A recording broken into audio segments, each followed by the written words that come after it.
भगवते त्रैलोक्यप्रतिविशिष्टाय बुद्धाय भगवते तद्यथा ॐ विशोधाय असमसमसमन्त अवभासस्फरणगति गहनस्वभाव विशुद्धे अभिषिञ्चन्तु मां सुगत वरवचन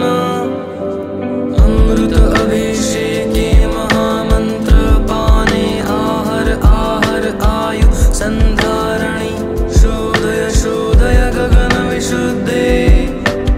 उष्णीषा विजया विशुद्धे सहस्ररश्मि संचोदिते सर्वतथागत अवलोकन षट्पारमिता परिपूर्णे सर्वतथागत मति दशभूमि प्रतिष्ठिते सर्वतथागत हृदय अधिष्ठान अधिष्ठित महामुद्रे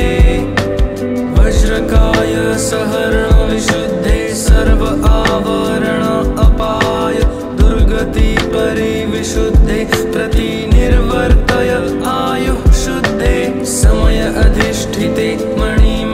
महामणि तथा ताभूतकोटि परिशुद्धे विस्फुट बुद्धि शुद्धे जय विजय स्मर सर्वबुद्ध अधिष्ठित शुद्धे वज्रे वज्रगर्भे वज्रं भवतु मम शरीरम् सर्वसत्त्वानाञ्चकाय परिविशुद्धे सर्वगति परिशुद्धे सर्वतथागताश्च मे आश्वासयन्तु सर्वतथागत सम आश्वास अधिष्ठिते बुद्ध्य विबुद्ध्य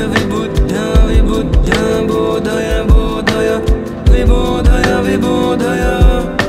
समन्त परिशुद्धे